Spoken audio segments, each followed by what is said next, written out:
and welcome to episode number 121 of the Cheesesteaks and Controllers podcast, presented by Fox PHL The Gambler, 102.5 FM, 1480 AM, and iHeartRadio. I am Jason Finelli, your esports and gaming insider for Fox PHL The Gambler. Starting off 2023, the first episode of 2023, with a fantastic interview. Believe it or not, I had an interview offered to me just before the end of the year, and we're going to do it today because the event is coming up January 17th, the New York Game Awards at the SVA Theater in Manhattan, and one of the co-founders and the current head of the New York Video Game Critics Circle, Harold Goldberg, will join me to talk about the award show, the work that they do in the community, how they got started, and things like that. Very, very cool interview with Harold. Looking forward to sharing that with all of you in the first segment of the show. And then after that, we're going to talk about 2023, the preview of big competitions and obviously the games that are coming out. And then we will talk about my 5 video game related resolutions for 2023. I am genuinely curious how many of those will stick, because resolutions can be a little, wary, but we will try and make that happen as best we can. But let's not waste any more time and get into the first segment of the show. The New York Game Awards taking place live on January 17th from the SVA Theater in Manhattan, held by the New York Video Game Critics Circle, a organization up there in New York, does great work for undeserved kids in the New York community, educational programs, the Bronx Works networks of homeless residences, Dream Yard Prep School, and more. And with me today to talk about this is co-founder and current head of the New York Video Game Critics Circle, Harold Goldberg. Harold, how are you doing today?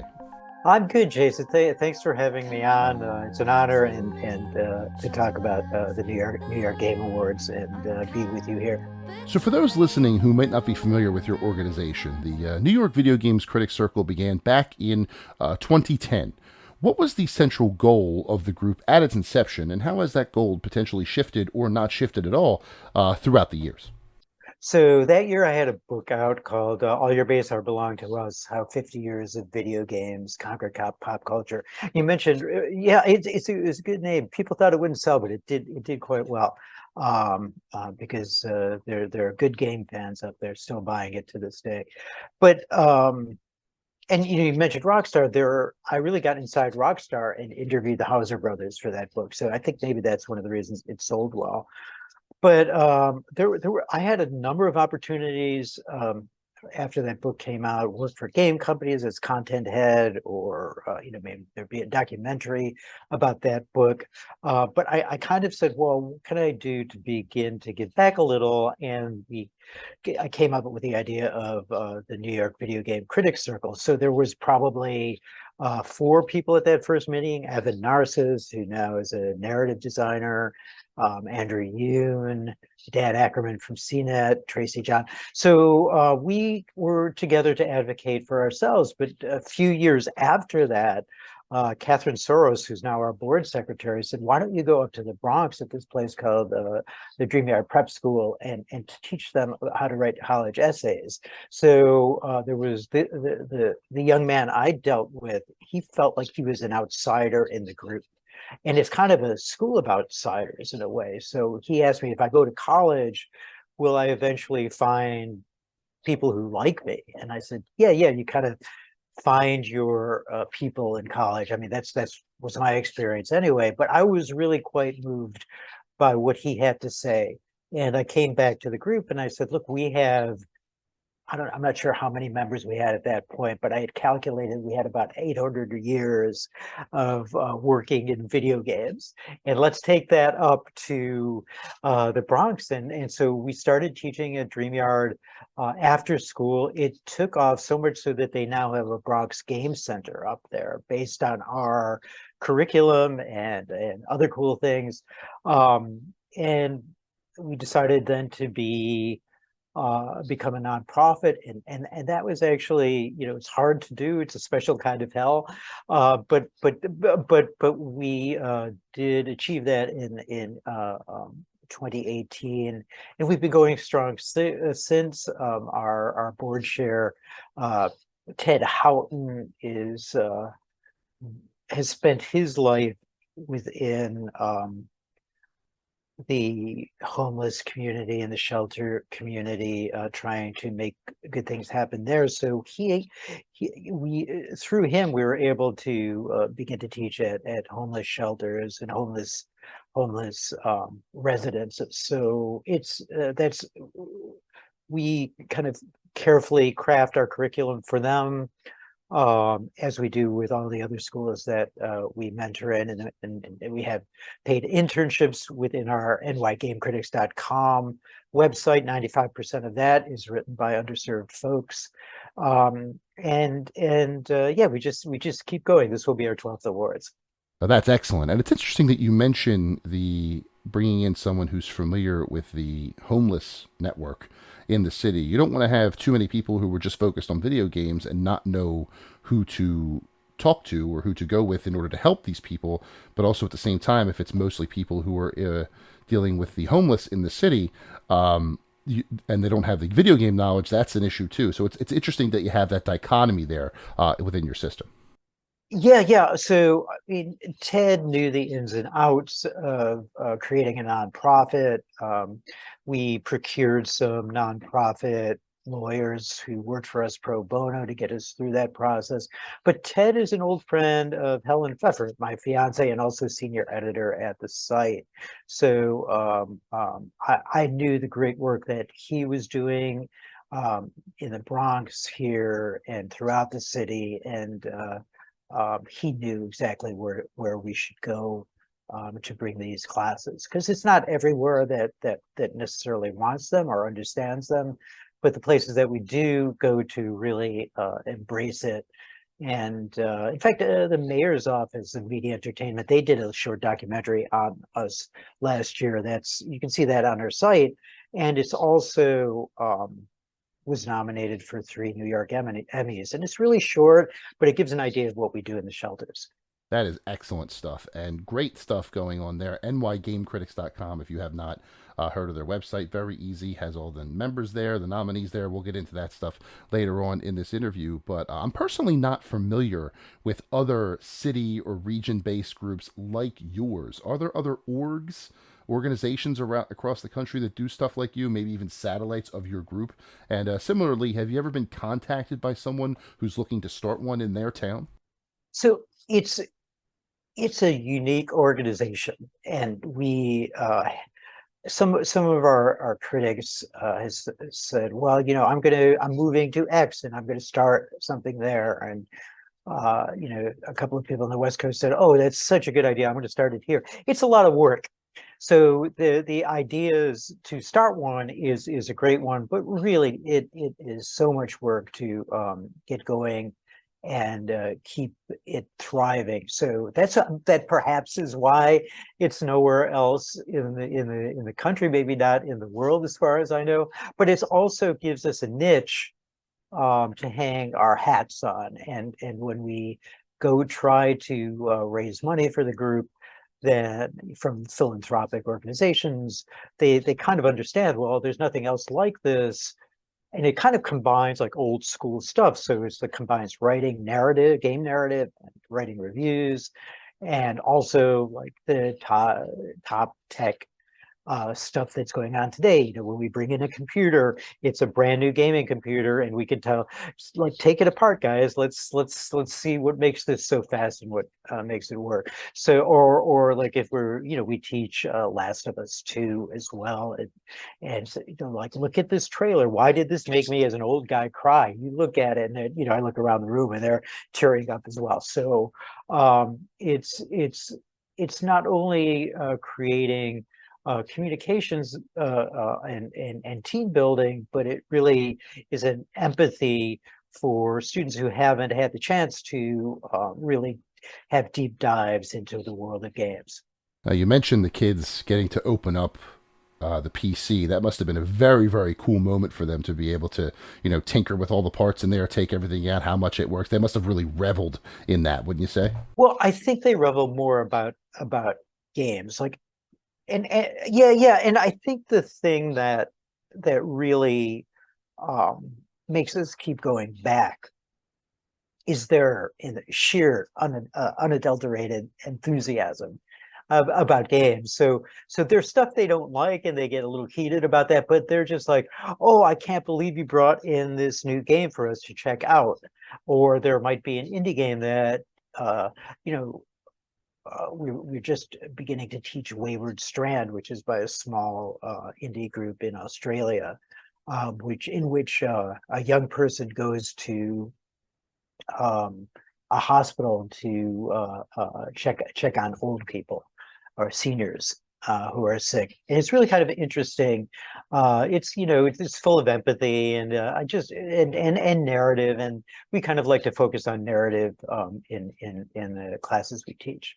Yeah, it reminds me of a game that came out in 2020, 2021, Lost Words Beyond the Page. Very narrative driven, but dealing with a situation that everyone, for the most part, has dealt with in their lifetime. So it's interesting to hear you talk about the types of games that you're doing, not just AAA, but also indie too, so they can see how games are made throughout the entire industry and not just at the big studios. And speaking of that big industry, the year 2022 had plenty of stellar games across indie and AAA, and your list of nominees certainly reflects that. You have Elden Ring, you have God of War, you have Immortality, all of the major hitters. What games particularly stuck out to you this year, and are there any that didn't make the nominee cut that you particularly enjoyed and you would like to highlight? I mean, I did like Wayward Strand, just because of the story behind it. Um, we begin the next awards pretty much the day after, a couple of days after these awards, right? So there is an extremely long list in each category of games, whether it's indie or game of the year, or our new category, hidden gem. Um, so it's really hard to whittle down that list, and I always think that each year is a stellar year, because when we look back on that list, I mean, there's so many games, and it's hard to whittle down to even 8 nominees, and 8 is too many, right? 8 is too many, but we still have to do 8 because we can't cut anymore. So we try to get it down to 5 sometimes, but it's never 4. So that's the way it goes. I mean, there's like uh the acting categories too. It's like everyone does really great work, so it's hard to, and it is subjective to whittle it down. But I did like Immortality a lot. I thought as far as narrative goes, that was a really awesome game. And just very complex structuring, not only narrative structuring, but video game structuring. Like video game design is pretty awesome. But I spent over 100 hours in Elden Ring, and I'm not done yet. So there's just a lot of good games. There certainly is a lot of good games. I hear you on whittling that list down to 8. And my last episode was the 2022 wrap up show and the award show, and I had trouble getting my list to 10, and I had 2 more slots than you, so I completely understand what that's about. But speaking of the people that have to do that, what does the panel of judges who decide your nominees look like? I know Reggie Fils-Aimé has recently joined your board, 2019, 2018, something like that, maybe even 2020. How many judges are on your panel, and are they all from New York and the surrounding area, or do you have some folks that might be outside of the New York area? I think 2019, I think, or 2020, I believe. 2020, he did. Yeah. All the judges are from the New York area. So Reggie does not, he's a member of the board, does not participate in choosing game. No. So it's really the Critics Circle members. We have 2, 3, maybe 4 senior interns who have been with us through our courses and now write for us regularly. So they are voters as well. But I think we have 25 uh, uh, critics from the tri-state area. So I think before you're married, you still stay in Manhattan. Once you're married and you have a kid, you go out to New Jersey and to or Westchester County, north of the city, or if you're lucky and making more money somewhere in Connecticut. But I've stayed in Manhattan for most of my tenure here in this city.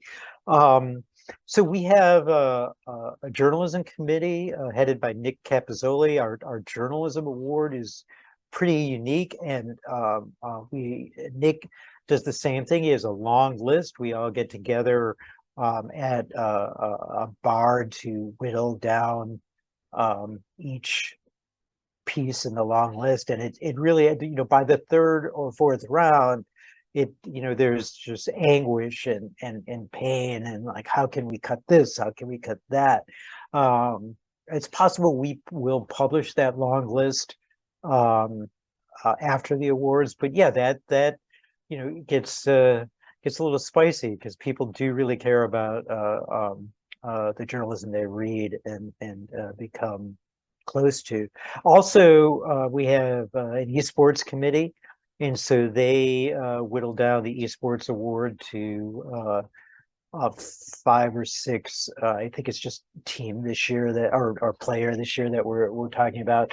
So, and then they explain why they made these choices for us. So I like esports. I did a deep dive for a cover story for Playboy magazine a few years ago, and then wrote a book on League of Legends. But that's all the time I have for is League of Legends, right? So these guys are aware of what's going on, and women are aware of what's going on during the course of the year. So we give them that honor of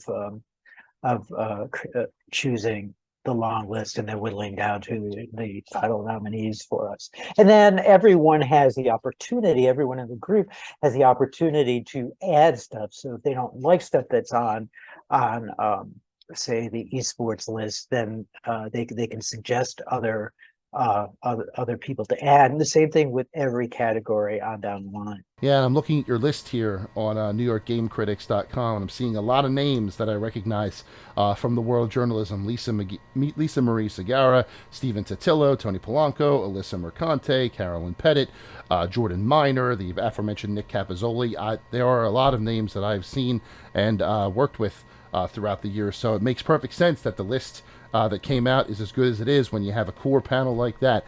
It's only going to be good stuff. So for those who may be interested in attending or watching your live stream, YouTube and Twitch this year, what will the 2023 ceremony feature in particular? Are there any guests of note that you're particularly excited about, or I know Phil Spencer is coming? Anything more in that vein? Well, Reggie Fils-Aimé is co-hosting with me, and then we have a young woman who was in a shelter until recently, Makita Barfield. She'll be co-hosting as well. She is awesome. Yeah. So man, she did an awesome interview with Matt Engage from Immortality, because Makita had done some acting lessons in high school, and they just really bonded on that. But so she'll be great. And then let's see, what was the question again? What are the highlights? What are the highlights? Yeah. So we haven't yet released the musicians who will be playing, but I can say that there's a hip hop artist which NPR chose as one of the best of the year, who'll be performing, and then like a Lower East Side legend will be performing as well. So Lower East Side is part of Manhattan, for those who don't know, kind of the hipper part of the city. So yeah. So that'll be good. We have members of the Daily Show coming to do humor. We have Devin Delaquanti always does an in memoriam segment, which is not about people who died, but deaths in video games. And he does a great job with that, so he'll be editing that and delivering that early next week for us. That's one of our favorite segments in the whole show. So it's it is like a variety show. So like SNL was kind of the template for the show. It wasn't like the Academy Awards or so it's a mix of like like Independent Spirit Awards and SNL, and then and we like to say that Jeff Keighley's Game Awards have the glitz and are big and awesome, but the New York Game Awards have the soul. I like that, having the soul. That makes perfect sense to me. And based and going into that vein of having a little fun or having a little humor, a humorous bent on your award show. One last question for you, and please be honest with me. How fun is it to name the awards as you come up with them? The Freedom Tower Award for Best Remake, as much as dark humor as it is, that one particularly stuck out to me as a good name. So, what are some of the? How much fun do you guys have naming these awards every year? It's so much fun. It's so much fun. And the Freedom Tower Award, I remember there was an actor who won Best Actor that year from he also starred in the show Mad Men, and his name is escaping me. And he came up to me after and said, "Really, Freedom Tower?" And I said, "Yeah." And he said, "That's great, man. That's great." Yeah, I mean, we have to have fun with it. I mean, the whole idea of the Game Awards is to have fun. Um, make sure everyone is welcome, whether they're paying for a cheap seat or an expensive seat. Make sure the developers have fun. Make sure the critics have fun. And just it's an idea of camaraderie that we had back in 2010 that we still maintain to this day. It's for everyone, and everyone is treated well if they come to the New York Game Awards. And I fully expect they will be treated well once again this year, as an incredible show seems to be lined up. New York Game Awards this January 17th from the SVA Theater in Manhattan. Tickets are available now, and more information about the New York Video Games Critics Circle can be found at mygamecritics.com. Harold, I thank you so much for your time today. Also, if you cannot make it to the awards, make sure that you can live stream it on YouTube and Twitch. Links can be found also at mygamecritics.com. Harold, good luck with everything. Thank you so much for your time, and I hope we get to speak again soon. Thanks so much, Jason. This was great, and I really enjoyed speaking with you, man. Coming up after the break, we look ahead to 2023, the games, the conventions, the competitions, and so much more. Keep it here. We'll be right back. Yes, folks, welcome back to episode number 121 of the Cheesesteaks and Controllers podcast. This is Jason Finelli sitting here thanking Harold Goldberg of the New York Video Games Critics Circle for joining the show to talk about the New York Game Awards up there in New York City, specifically the SVA Theater in Manhattan on January 17th. Those of you who won't be in the New York area can also live stream it on YouTube and Twitch. The exact links are available on their website, mygamecritics.com. Go check that out there for all of the relevant information. If you will be in Manhattan on that date and want to see the best and brightest in video games, that is a good place to do it, including an on-stage interview with the head of Xbox, Phil Spencer himself. He certainly has a lot to talk about, doesn't he? But let's talk about our first main topic of the show, and that is the 2023 preview. Lots of things to be excited about in the year 2023, from game releases to esports competitions and the like. Obviously, a big one on my list is the return of a physical, in-person Electronic Entertainment Expo. E3 2023 promises to be live, in person, at the Los Angeles Convention Center. Whether or not it will be the way it was, I don't know. Part of me is kind of hoping it's not. It'll be better than it was. I'm hoping that there will be some form of what it was when I first started going in 2010, 2011, with some modern updates, of course. I love the idea that there will be media-only days. I think that that's a huge part of what made E3 so special, and I'm glad that I'll be able to take part in those. I do like that there is only, I think, one day that mixes the public and the media, that Thursday, so all the media folks trying to get their stuff done before they leave. It's not like Gamescom, which has two separate halls for the entire time, one public, one media, but at the same time, I think this is a nice little workaround to that. So I'm excited to see what this experience is like, but more importantly, I'm excited to see all the people, all the friends I have made in this industry. People that I only see at gaming related events, be it conventions or press junkets or what have you. There are folks that I have not laid eyes on in 3 years, almost 4 years. And it kills me to say that It kills me to say that. I should let's rephrase that. I'm very, very, very much hoping that I can get the chance to see a lot of my friends, a lot of people, again, I haven't seen in almost half a decade, and also cover some huge games as well. I expect this E3, the big coming out party, if the companies cooperate and be a part of it, I think it's going to be balls to the wall. So I'm very excited to check that out. But that's not the only convention to get excited about. Obviously, PAX is always a big thing. San Diego Comic-Con sometimes has big video game news, sometimes doesn't. It's really up in the air, but it's always exciting to get ready for those. And going back to PAX, there's two. There's East up in Boston and Prime, now West, over there in Seattle. Trying to get to Boston this year. Not sure if that's going to happen, but I will try and get up there and cover it for you fine folks. And then right here in the local scene, it's more of a tabletop focus, more, with PAX Unplugged, dealing with board games and tabletop cards and stuff like that. And we're also getting Wizards of the Coast is bringing their official Magic the Gathering Magic Con to Philadelphia in February. So some cool stuff happening here, not to mention too many games. The premier local convention up there in Oaks. Love the folks at Too Many Games. Excited to see what they have going on as well. So plenty of things to look forward to as far as conventions or meetings are concerned in the year ahead in 2023. What they will look like, some things we know. PAX has gone ahead with a couple of conventions. They seem to be back in their groove a little bit. E3 obviously is the wild card.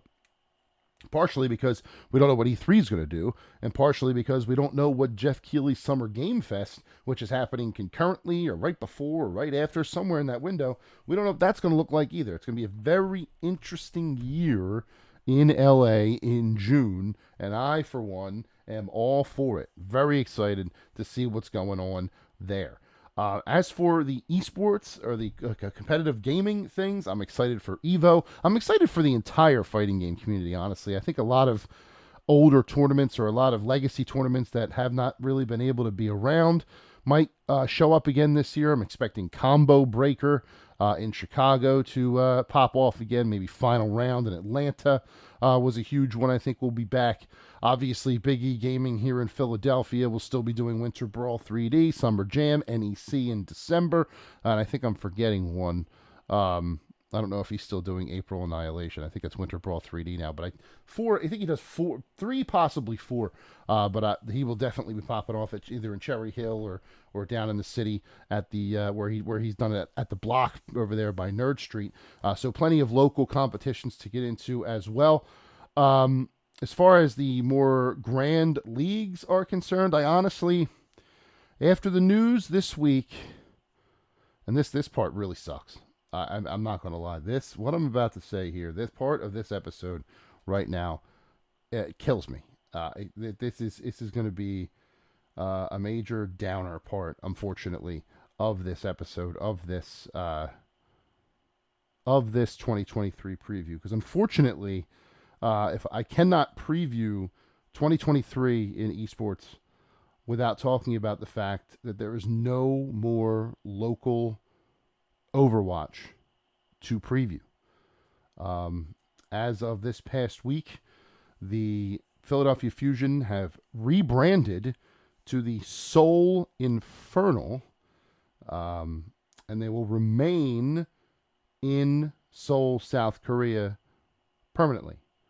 So Philadelphia, one of the first finalists in Overwatch League history, a city that sold out a major theater on Broad Street a month before the pandemic hit, has been thanked by losing the team that they supported. A team that promised to come back, a team that promised to do Philly proud, a team that is run by Philly people is not coming back. They're staying in Seoul. Now, I don't know if that's a product of where Activision stands right now with the Overwatch League and their pending acquisition by Microsoft, and that whole uncertainty. I don't know if that's where that is, but whatever the reason, this sucks. It sucks to lose the Philadelphia team in the Overwatch League, because now when it comes to top tier competitive esports, headline esports, we have nothing. There are 2 leagues with city-based teams in them. Neither of them now have a Philly team, when one of them was founded with a Philly team. I fully expected to be talking about 2 Philadelphia teams at this point. Not none. And the fact that the Overwatch League will kick off, for lack of a better term, this year without a team being called Philadelphia Fusion in this case. No team from Philadelphia destroys me, honestly. I was crushed when I heard that. Now, granted, I am new to the esports scene in general. I've been covering it now for a total of 5 years, starting in 2018 with Twin Galaxies. I am by no means a legacy esports reporter on the likes of Jacob Wolf or the folks at Dot Esports or what have you. But that does not mean I did not develop a fandom and a kinship with fellow Fusion fans. And now we're all SOL. Nothing to speak of. No more team. Scorched earth. And why? That's the thing I want to know the most. Why? Why did they leave? Is it because of the Activision turmoil, the Blizzard turmoil? Fine. Tell us that. Don't leave us here thinking that A, our city didn't support you enough, because we goddamn did, or B, that you just don't feel like coming back because it's more convenient to be in Seoul. If that's the case, it's a crappy reason, but it's a reason. I will swallow it. But we need something other than, you were great, Philly, peace out. Now, I understand that the majority of the city will hear this news and respond, as I said on Twitter, with "Go Birds." I get it. I get that they were very much the 6th team in a 5-team city. But man, giving up sucks. And because of that, I don't think I'm going to watch any Overwatch League this year. I may talk about a result or two. I may talk about, what if something interesting happens around the league, or if the Microsoft acquisition of Activision Blizzard ends up impacting the league somehow. But I'm not going to go out of my way to watch Overwatch anymore. I'm just not going to do it. It has not only killed my interest in the league, it has killed my interest in the game. I don't know if I'll play it anymore. Not that I played it a lot, but I dabbled. I was learning Junker Queen. Now I don't know if I want to do that, because I'm so hurt by this Fusion news as a Fusion fan that it's colored my perception of the entire game.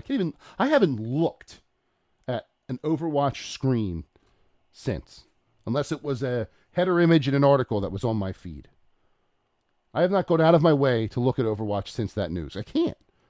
It sucks too much, because I'm immediately reminded of the Fusion. And then the video comes out where they show their branding for the first time, and it shows the Fusion logo in front of the city that we've come to know and love for 5 years, 6 years, and then burns it all up for this Oni mask, as they call themselves, the Soul Eternal. You have to burn the city?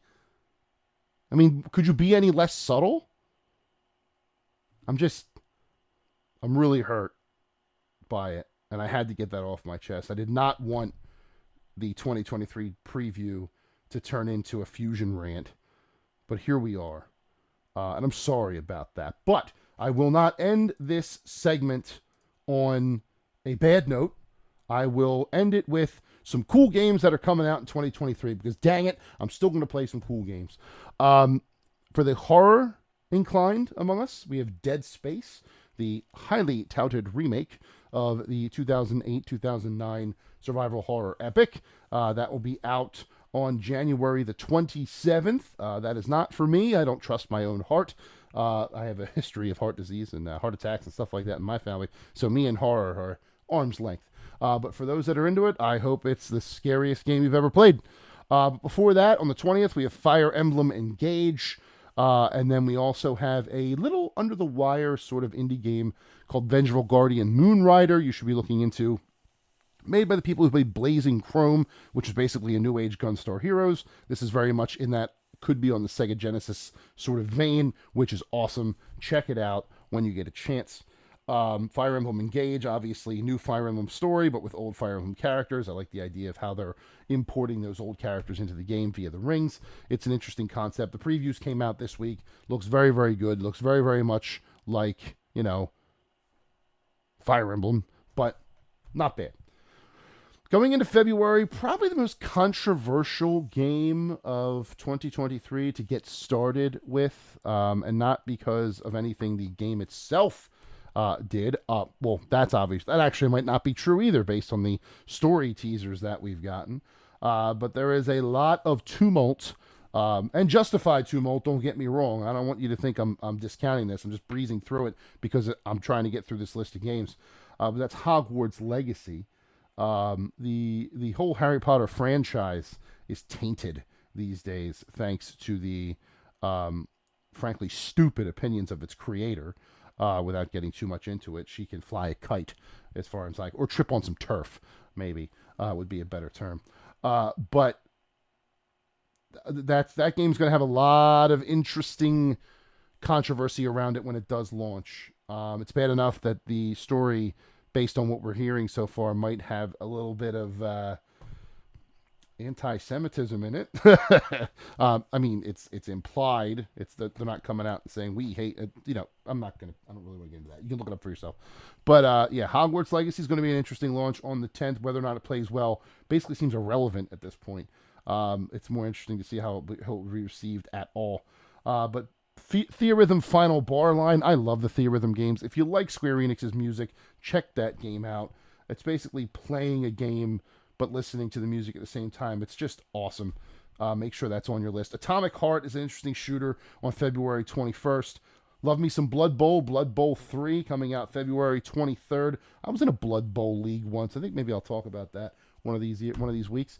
Octopath Traveler 2 for the RPG fans. Somewhere John Jansen is screaming. And then Star Wars Jedi Survivor in March. Resident Evil 4 remake, again for the horror folks. In March, Crime Boss Rock City, that game with Danny Glover and Michael Madsen and Kim Basinger and Michael Rooker from the Game Awards. That's only March 28th. It's not that far. And the list goes on. The big one, obviously let's talk about the big, 6 weeks right now in the release schedule, starting May the 12th with The Legend of Zelda Tears of the Kingdom, where you'll lose me for a month. You won't even know that I exist, basically from then until E3 starts. Suicide Squad Kill the Justice League from Rocksteady, Kevin Conroy's final video game appearance. That's really cool. Street Fighter 6 on June 2nd, Diablo 4 4 days later on June 6th, and then Final Fantasy 16 on June 22nd. That is a gauntlet of games. RIP to our wallets. And if you want to go even further, if you want to expand it even a little bit further, Dead Island 2 for the Zombie Busters is April 28th. So from the last week of April to the second week to the end of June, hide your wallets, or else you're just going to be playing video games in a cardboard box under a bridge somewhere. Tons of games coming out. There's a lot to look forward to in 2023. My rant notwithstanding, and again, I'm sorry about that. It's going to be a good year. A lot of good stuff to play. A lot of good stuff to watch. The events are coming back. I didn't even get into PlayStation VR 2 on February 22nd. How did I forget that? It's a year, man. It's going to be a good year. We're going to have a good time. And, oh, man, the Mario movie. Wow. the Super Nintendo World opens in Universal. The Mario movie comes out in April. Woo, boy, it just keeps coming, man. So let me know the things you're excited about in 2023. Hit me up at Big Man Finelli on Twitter. Always looking to see things that might not be on my radar, but are on yours, so they should be on mine too. And we can talk about more about what's coming up in the coming year over there.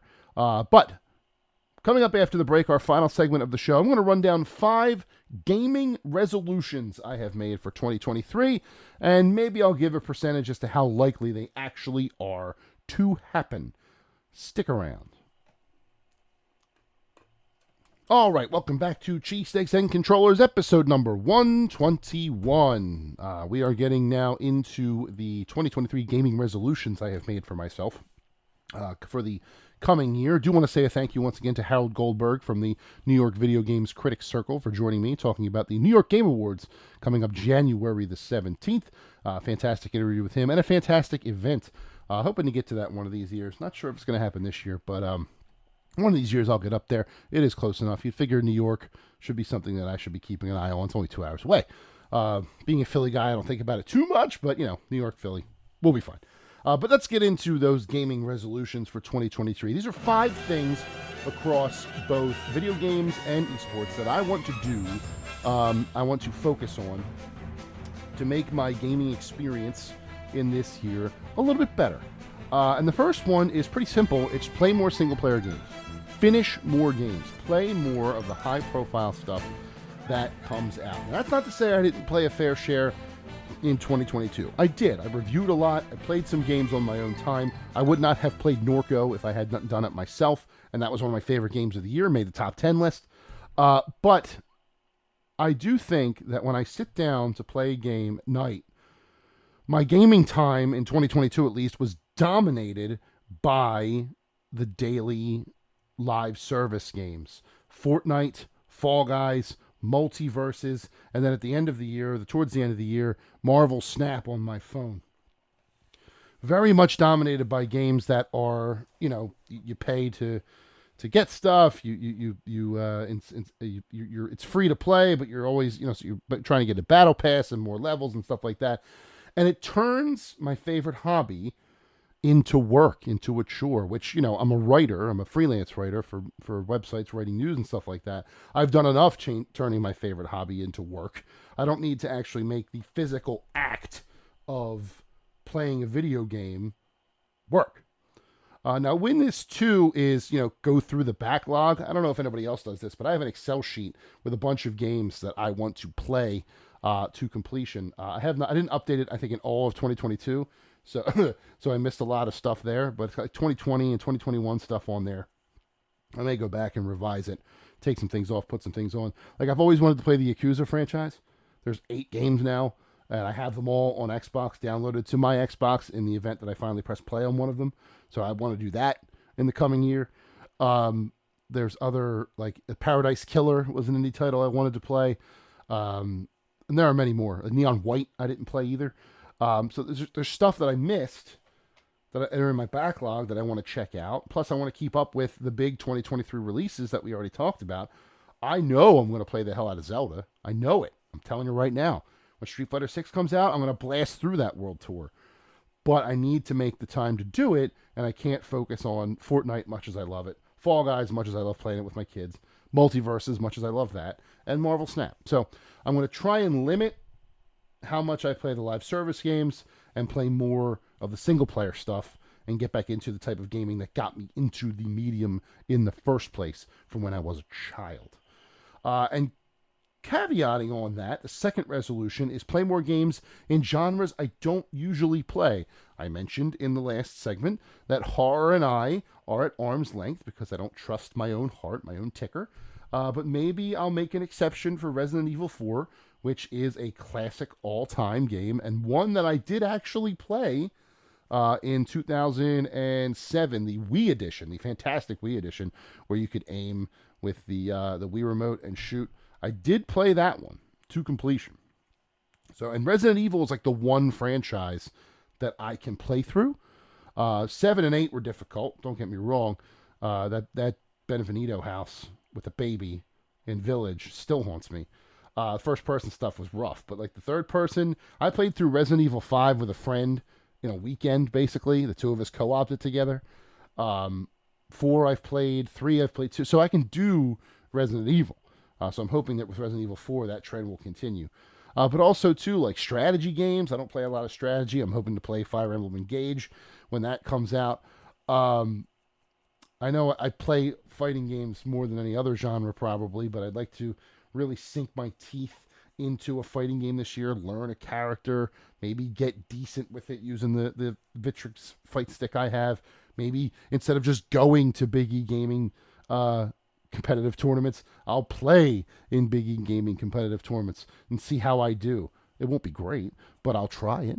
That stuff like that. I want to expand my horizons a little bit, and that comes with giving myself time to play games that aren't necessarily the live service stuff. I'll dedicate like an hour to that, do some dailies, get some experience just to get through the battle pass and stuff like that.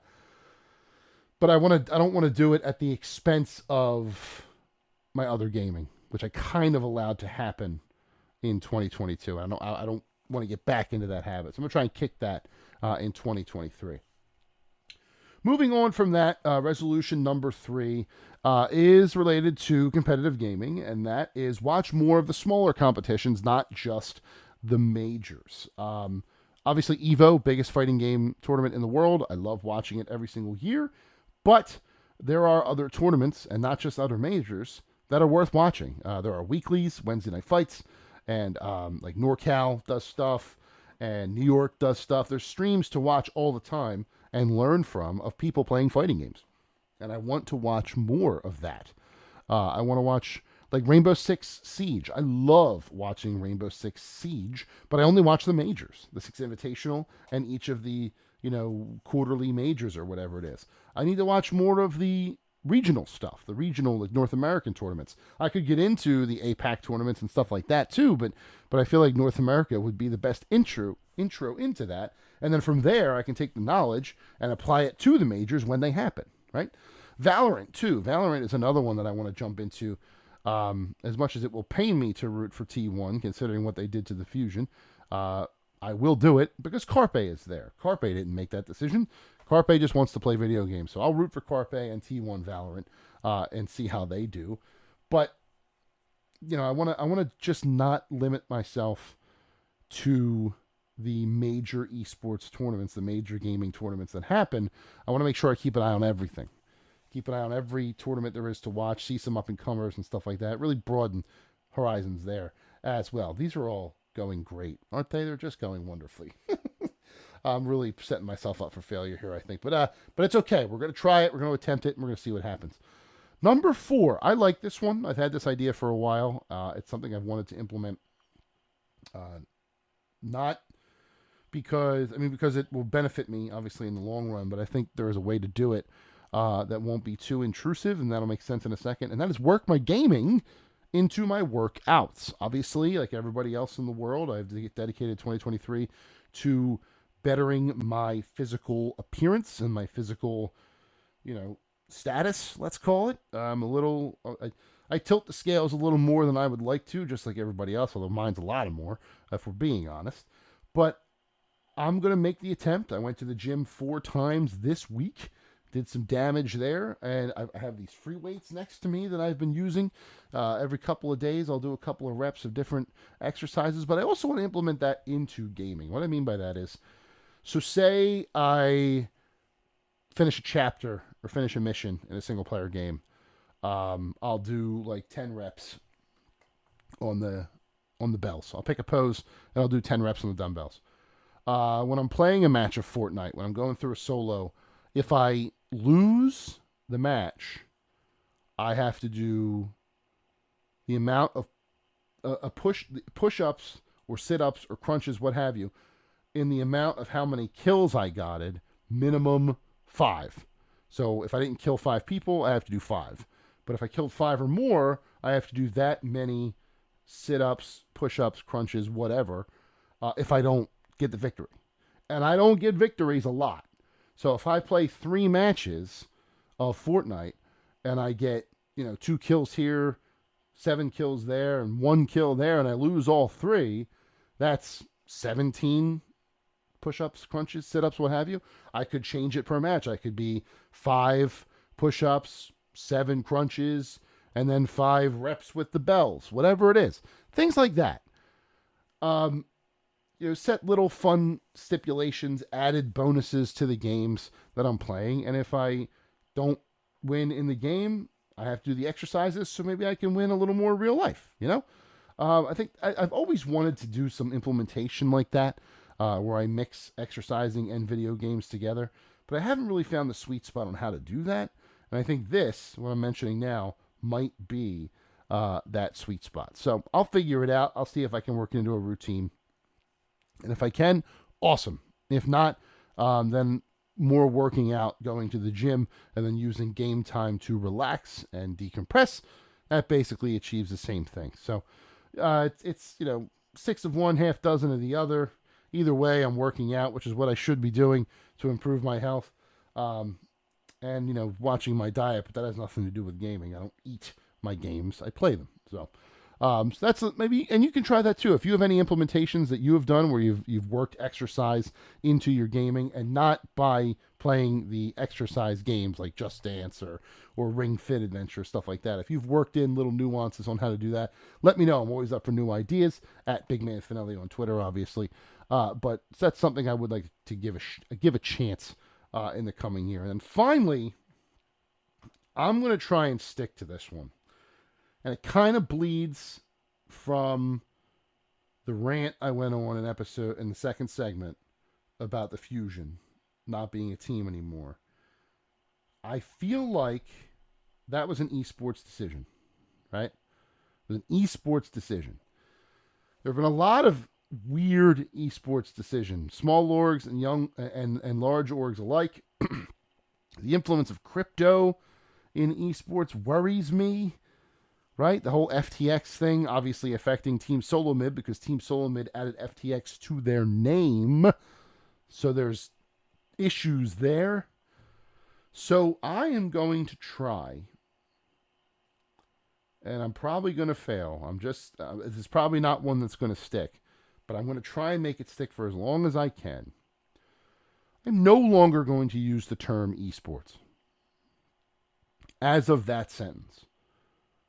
That term, to me, now carries a sort of negative connotation outside of the industry it's in. Because people see that word and they associate it with FTX, or they associate it with other things, other people spending a lot of money in the crypto space, and orgs not being able to stay afloat. Not to mention there's going to be a huge downturn, but that's a whole nother story. I used to be confused or angry when people at fighting games conventions or fighting game tournaments or live competitions would use that term as like a slur, derogatory.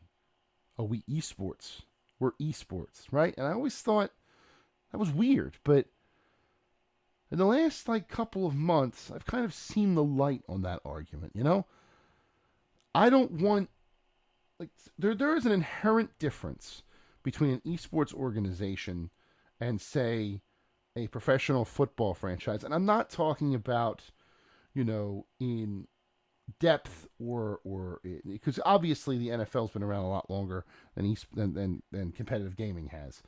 So they're not going to be a one-to-one comparison. But there's in an NFL franchise, I don't expect a shoe to drop with some crazy scandal involving money fraud or something of that nature. And when I think about competitive gaming, esports specifically, I'm always worried that shoe's going to drop. Whether it's a big org, whether it's a single person cheating, whether it's, Activision or Blizzard doing something weird with the Call of Duty or Overwatch leagues. Something about the term esports no longer sits well with me. So I'm going to try my best to use the term competitive gaming event or competitive gaming when talking about, quote, esports. And the reason I'm going to do that is because when I tune in to a broadcast and watch a match, yes, I see the video packages and the stage and the pomp and circumstance and presentation that comes with the term that begins with E. But when you boil it down to what I'm actually watching, the only thing I care about is the game being played in front of me in a competitive scenario with professional players. I'm tuning in for competitive gaming. The, quote, esports part of it is ancillary.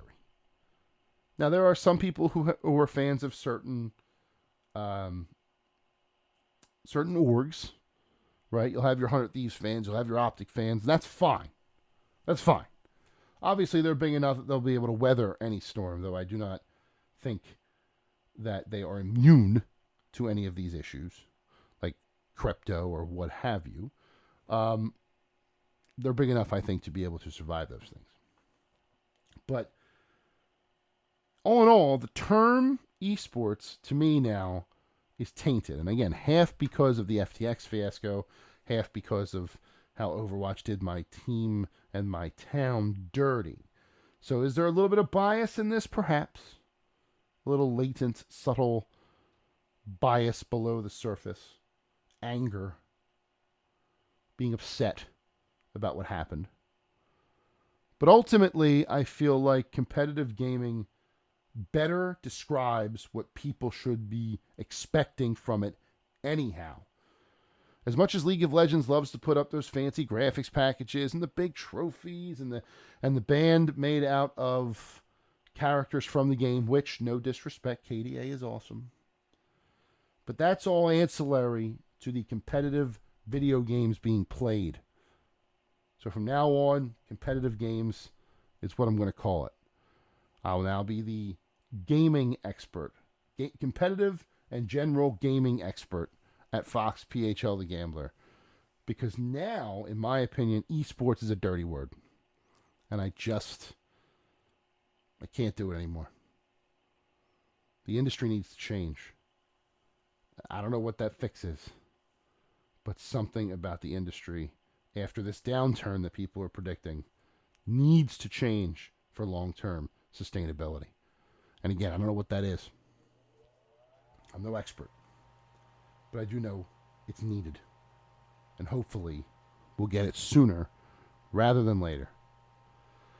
And with that, this is the end of episode number 121 of Cheesesteaks and Controllers. Thank you again to Harold Goldberg of New York Video Games Critics Circle for taking the time to talk to me about the New York Game Awards January 17th.